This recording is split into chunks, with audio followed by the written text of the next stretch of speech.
प्रस्तुत वीडियो में हम हिंदी की स्थिति विभिन्न कालों में कैसी रही इस बात पर चर्चा करेंगे। सबसे पहला काल है आदिकाल, जिसका समय 1000 ईस्वी से 1500 ईस्वी तक का है। अपभ्रंशों से उद्भूत होने के कारण आदिकाल के पूर्वार्ध में हिंदी अपभ्रंशों से अधिक भिन्न नहीं थी, लेकिन धीरे धीरे अपभ्रंशों के व्याकरण संबंधी रूप लुप्त होते गए और हिंदी के नए रूप विकसित होते गए।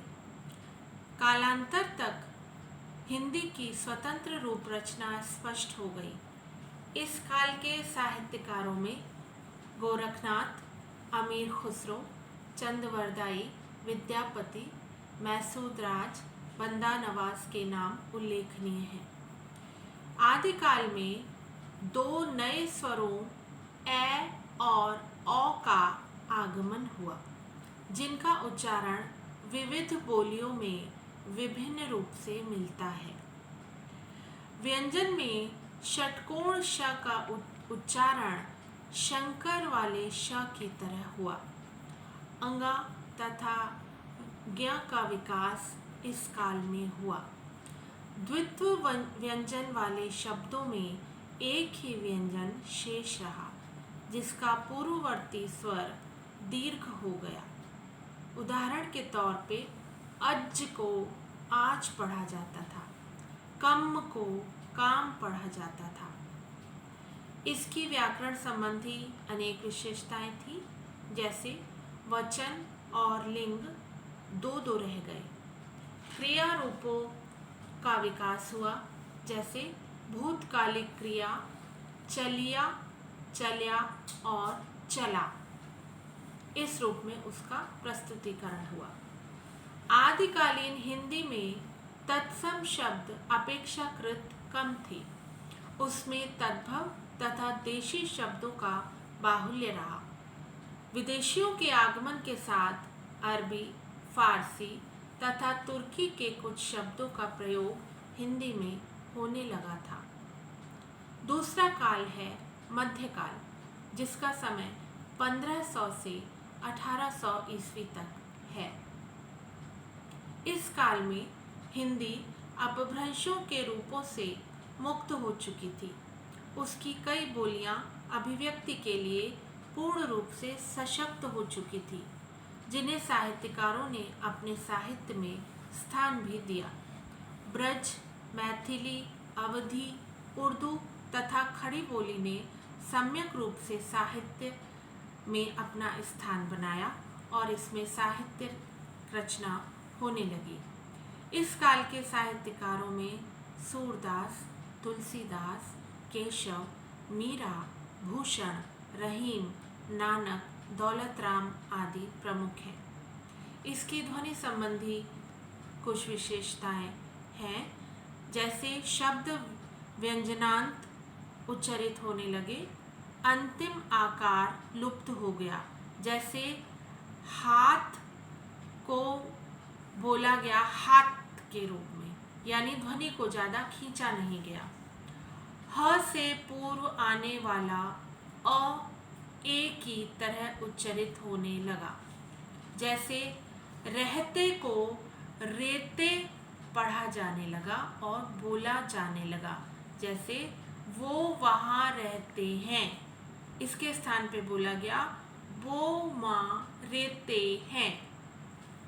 व्यंजन में उर्दू का प्रयोग बढ़ जाने के कारण क, ख, ग, ज और फ आदि नए व्यंजन प्रयुक्त होने लगे, जिनको क, ख, ग, ज और फ के रूप में बोला जाता था। सर्वनाम में नए पुराने दोनों रूप मिलने लगे, जैसे हम, तुम, हम, तुम, हम को हम, तुमको तुम बोला जाने लगा। क्रियाओं में भी नए तथा पुराने रूपों का प्रचलन बना, जैसे कर्या, चल्या, करा आदि नई क्रियाएं प्रयुक्त हुई। इस काल में धार्मिक रचनाओं की अधिकता होने के कारण तत्सम शब्दों की मात्रा में वृद्धि हुई। उर्दू का प्रचलन होने के कारण अरबी फारसी के शब्दों का प्रयोग बढ़ गया। इस काल के उत्तरार्ध में विदेशियों से संपर्क बढ़ने के साथ हिंदी में अंग्रेजी, फ्रांसीसी, पुर्तगाली, तुर्की आदि शब्दों का भी प्रयोग होने लगा। इसके बाद आता है आधुनिक काल, जिसका समय है 1800 ईस्वी से अब तक, यानी वर्तमान तक। आधुनिक काल में हिंदी की बोलियों का व्याकरण संबंधी अस्तित्व बेहद स्पष्ट हो गया। खड़ी बोली ने ब्रजभाषा और अवधी से आगे बढ़कर विशेष उन्नति की। वह उत्तरोत्तर संपन्न और सुस्थिर होती गई। उसके लेखन में विराम चिन्हों के प्रयोग से अनुशासन बढ़ा और वाक्य रचना पर अंग्रेजी तथा फारसी शैलियों के प्रभाव से निखार आया। इस काल में साहित्यकारों में मैथिली शरण गुप्त, हरिऔध, प्रेमचंद, निराला, जयशंकर प्रसाद, महादेवी वर्मा, रामधारी सिंह दिनकर से होते हुए आज हिंदी साहित्य के अनेक रचनाकार हिंदी को समृद्ध कर रहे हैं। आधुनिक काल में हिंदी में अंग्रेजी शब्दों के साथ नए शब्द औ का प्रयोग प्रारंभ हुआ, जैसे कॉलेज में प्रयुक्त होने वाला औ, और इसके अतिरिक्त डॉक्टर, पॉलिश आदि में इसका प्रयोग होता है। संयुक्त रूप से रि भी र की भांति उच्चरित होने लगा, यानी ऋषि के मूल शब्द को र में ई की मात्रा लगा के लिखा जाने लगा है। कृपा को कृपा के रूप में भी लिखा जाता है, यानी र के और विभिन्न प्रकार के विभिन्न रूप प्रचलित होने लगे हैं। ब मध्यकाल में द्वयोष्ठ्य व्यंजन था, जो आधुनिक काल में दंत्योष्ठ रूप में प्रचलित हो गया है, जैसे तृष्णा, सरगम, अत्यंत, अनंत, अवंतिका आदि रूप में शब्द युग्म और द्वयोष्ठ व्यंजन भी मिल रहे हैं।